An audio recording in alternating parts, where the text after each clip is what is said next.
kasih untuk hadiri meeting penting ni.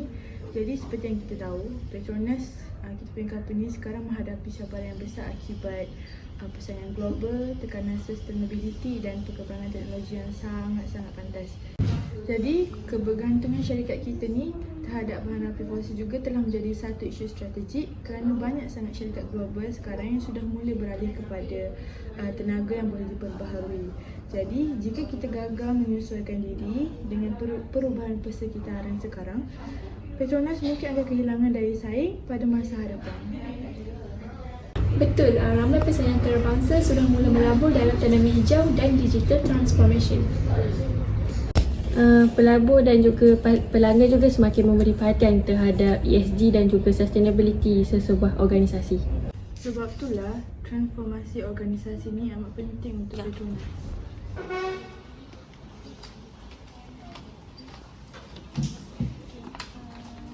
Saya terpaksa tunggu hampir 2 minggu hanya untuk mendapatkan approval daripada beberapa departmen.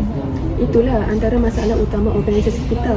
Struktur hierarki terlalu banyak menyebabkan proses membuat keputusan menjadi lambat. Ada departmen yang masih menggunakan sistem digital berbeza, jadi susah untuk berkongsi maklumat. Kurangnya integrasi sistem digital menyebabkan operasi menjadi tidak efisien. Struktur organisasi kita juga sudah tidak sesuai dengan persekitaran perniagaan yang berubah dengan cepat. Kalau keadaan ini berterusan, Petronas mungkin suka bersaing di peringkat global. Nak kenapa Puan? Penat kan? Kenapa pula ni? Saya rasa ramai pekerja yang menghadapi sekarang proses digital transformation. Sejujurnya, ramai pekerja senior dah selesa dengan sistem yang lama. Sistem digital baru ni susah untuk dipahami dan membeban kerja kami. Tapi perubahan penting ni pentinglah untuk kita punya syarikat. Kami faham, tapi pihak pengurusan jarang berkomunikasi dengan jelas tentang perubahan ni.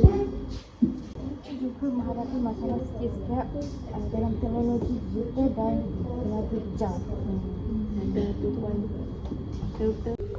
Jadi untuk atasi masalah ni, kita perlu melaksanakan intervention yang berkesan untuk menyelesaikan isu masalah organisasi ni. Jadi strategic intervention, saya suggest yang pertama, Petronas perlu memperbagaikan pelaburan dalam tenaga yang boleh diperbaharui seperti solar dan hidrogen. Yang kedua, kita juga perlu memperkukuhkan sustainability dan ESG initiative. Saya mencadangkan penggunaan integrated digital platform menggunakan AI dan big data analitik. Kita juga perlu mengurangkan lapisan hierarki dan membentuk struktur organisasi yang lebih fleksibel. Bagi meningkatkan komunikasi dan kerjasama, kita boleh menjalankan leadership workshop, communication training and team building program. Jadi ini pun membolehkan pekerja rasa terlibatlah dalam proses perubahan tersebut. Kita juga perlu menyediakan program reskilling dan upskilling secara berterusan. Bagi saya, flexible working arrangement ni dengan career development plan ni juga boleh bantulah untuk kita meningkatkan kepuasan pekerja kita. Tapi semua perubahan ini akan memerlukan kos yang tinggi dan tidak semua pekerja bersedia untuk menerimanya. So, ada pekerja yang takut dengan teknologi dan AI yang akan menggantikan pekerjaan mereka. Terdapat juga organizational inertia kerana ramai pekerja terlalu selesa dengan sistem lama. Okey, saya faham tentang kebimbangan itu. Tapi kalau kita menolak perubahan, Petronas mungkin akan menghadapi risiko yang sangat besar pada masa depan. Okey, pertama sekali, kita perlu mewujudkan kesedaran tentang kepentingan perubahan. Jadi, industri tenaga sedang berubah dengan sangat pesat dan Petronas perlu menyesuaikan diri untuk terus kekal relevan.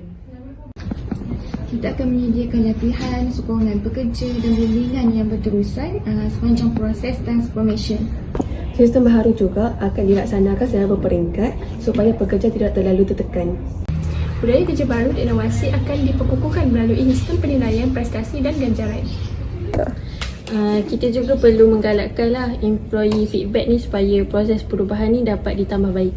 Jadi kesimpulannya, transformasi organisasi ni amat penting supaya Petronas terus kekal kompetitif dan mampan. Jadi melalui kerjasama bersama, komunikasi yang baik dan penambahbaikan berterusan, kita mampu mencapai perubahan ini bersama-sama. Jadi tamatlah mesyuarat kita hari ini. Terima kasih semua.